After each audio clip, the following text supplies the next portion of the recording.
My name is Max Cotton. I used to be a political correspondent at the BBC. Now I run a Somerset village shop, and late on in this campaign I've had the opportunity to sit down with the Green candidate, my friend Theo Simon. Why do we need the Green Party when there's a green agenda in every manifesto? It's true. I think the Green Party has been very successful in moving the agenda on. And I've really noticed in this election, all the candidates I've been standing beside, they seem to have adopted Green Party policies, much more even in 2015. That's great. I'm very pleased about that. But the Green Party is saying a bit more than that. I think that's the point. Not just about the environment. Well, what it is that in order to find a way to live sustainably with our environment now, we're going to have to change. And it's not just the environment, is it? It's everything's changed. And it feels to me almost like we're in one of those cartoons where we've run off the cliff and our feet are still going. Still going in mid-air. Yeah, but we haven't noticed yet, or we haven't acknowledged that the ground has completely shifted. And it shifted when Brexit was let out of the bottle, then Trump was let out of the bottle, and now climate change, unfortunately, is also out of the bottle. And we need to adapt big time. And none of the other parties are really presenting an agenda for that big change. But on the environment specifically, British political parties, as a general rule, are on side as far as climate change is concerned. True, the other parties say that they intend to do that. But what we find is always the temporary needs of the economy come first. So we've got the Conservative government now talking about cutting back a bit on environmental stuff because we need to put the economy first. And the point is now, where we are, we can no longer afford to do that. So we have to make radical changes in the way we run the economy. Give me some examples of your radical changes for climate change specifically. Well, renewable energy is a new technology which completely changes the nature of energy production, and it's fantastic in terms of local power, because a community like this one in Boltonsborough could, have a community project, whether it be PV or wind or biomass or whichever. Ideally, a collection of all sorts of different forms of local power generation. Well, what you get when you look at the southwest and this constituency is a patchwork. So at Wyke Farm near Bruton, we've got them producing biogas, which is going into the pipes in Bruton. At Tellisford near Frome, they're producing the energy for the village from a watermill. Then we could have big projects like the Bridgewater Tidal Lagoon. But all of these projects, they're going to keep money in the local economy. They're going to put the energy resilience into the local economy, and they're going to create jobs which can be local and skilled. And I think that's the key thing. It's a shift really towards more local economy and a resilient one. When you talk about resilience, what do you mean? What does that mean? What it means to me, I live just down the road in a place with one of these classic Somerset deep lanes that's been worn down by trackways over hundreds of years. And as long as we leave plenty growing on the banks hold together, but in the places where stuff is cleared, the banks wash away. And I think that's a good analogy for the kind of pressures that we're going to be under in the future, which are coming at us very quickly, I think, the changes that we're going to have to make through climate change, the shocks which we're going to feel. I think there are going to be some shocks, and the Green Party aren't pulling any punches about that, because it's just unrealistic to pretend that we don't know that. I think everybody knows that. Mm. But all of that can hold together if your economy is rooted locally, if there are places where people can live locally, and if you're producing your energy locally, you're creating a kind of resilient economy. On the environmental agenda, particularly with this election, insects, bees, the way the environment reacts with agriculture, with nature. That's right. It's been a big thing for you. What's happening to our natural world, and it isn't being discussed in this election, and people might think it was irrelevant, but actually what's happening to our natural world is it's crashing. Mm. There's such serious effects from some of the things we've been doing, including the use of some of the chemicals we've been using, that the insect population is now collapsed. And the bees are in trouble. And that seems a long way from people who live in an urban environment to see what's the importance of that. But actually we lose our pollinators, we lose our agriculture, we've lost our food. And we're selling local honey in this shop at £7 a jar. Yeah. Because it's scarce. Yeah, exactly. Why is it important at this election?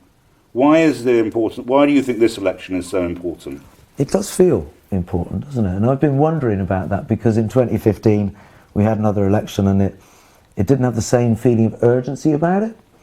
And I think it is because the experience first of Brexit and then of Trump, that is like the ground has shifted below our feet and we're all feeling it. And there's been 2 more years of this austerity programme. And although people are holding it together in the NHS and in our schools, and they're doing a brilliant job, we all know people who work in schools and work in the NHS who will tell us how difficult it is coping with the funding cuts and also the privatisation, the internal market that's come in, which is actually absorbing a lot of the money and the time and the energy. So, you know, those things are actually reaching breaking point. Disabled people are dying.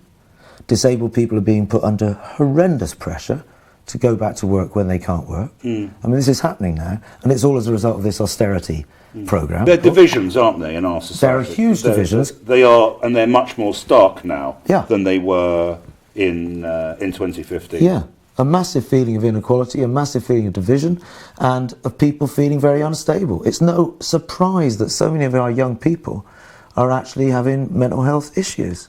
Because they're coming into a world where they're being told they're going to have less opportunity than we had. The climate future is completely uncertain, and apparently the older generation aren't doing anything about it. So what's your message then for the baby boomers? For the baby boomers? Yeah, for the baby boomers at this election who are still going to make the biggest contribution to how Britain is governed after The baby this election. boomers, for that generation, the message is, are we voting for ourselves or are we actually voting for the future? Are we voting so that our young people, which is the next generation of our species, who is going to have to deal with the multiple problems that we have to deal with, but which could deal with them, we have the solutions, are we going to give them the opportunity to do that? Or are we just going to keep trying to grind around this self-defeating wheel, which is obviously not working anymore, a democracy that doesn't work, an economy that's not working properly, a public sector being brought to its knees, you know, and our international relations going in completely the wrong direction in terms of global cooperation. Are we going to leave them that, or are we going to actually vote to say this is the direction we want to go in now?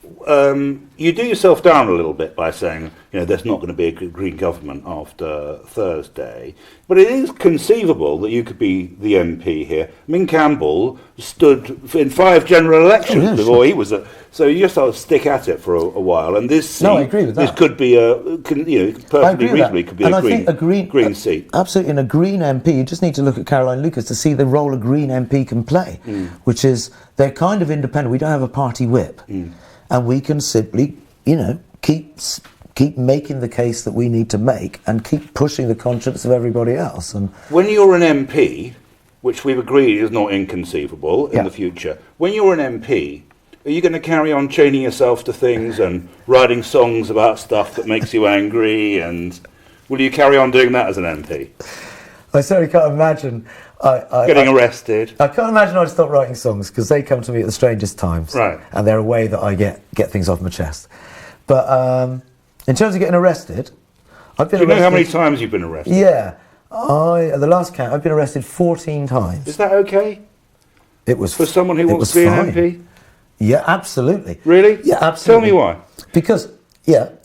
Go on, tell me. Well, I'm a father. Do you know what I mean? Tell me why it's okay to my 19-year-old son, say. Because when I've been arrested, incidentally, I've been convicted very rarely. Yeah.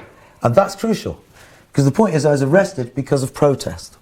And protest is part of our democracy. It's part of the way that citizens can be active. Incredibly important part of our political... Exactly. So, it's how we got the vote, first of all. Yeah. But you know, it moves things along, and sometimes it's necessary to move things along. You have to make some noise, or you have to put your body in the way, and I've been prepared to do that. And I would be prepared to do it again if I thought the cause was big enough. Now, I want to give you some examples. The first time I got into taking non-violent direct action with other people was the road protest movement. We lost many battles, but in the end, the road building programme in '96 was shelved, and it was a hugely destructive programme, and it was stopped. And it was stopped because people got out and stood in the way.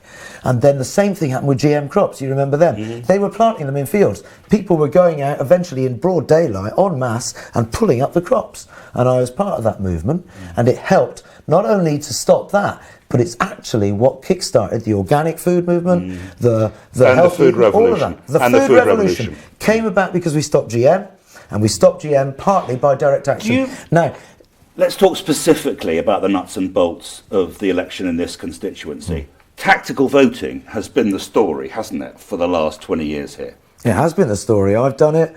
Most of my friends did it. And eventually, then when we had the coalition, that was kind of enough after that. And I wasn't surprised in 2015 that the Lib Dems really took a hit. And I don't think they're going to recover from that. So what have you got to say to a tactical voter, someone who normally would vote Liberal Democrat in this seat at this election? What's your message to them specifically? Well, first of all, the tactical vote, this isn't a marginal seat, so tactical voting is irrelevant. And that's great, because what it means is you are free to actually make the decision that you want to make, to actually support the thing you want to make and give your voice to that nationally as well as locally. And so I think that when you go into that ballot box, you actually have an opportunity in this election to put your cross there and not to vote for the past and not to vote just for yourself, but to actually, we have the chance now to vote for the future.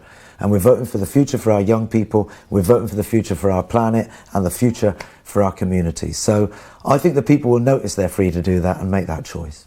All right, Theo. Well, the very best of luck on Thursday. Thank you. I hope to wake up on Friday morning with you as our Member of Parliament. Thanks, Max. All right.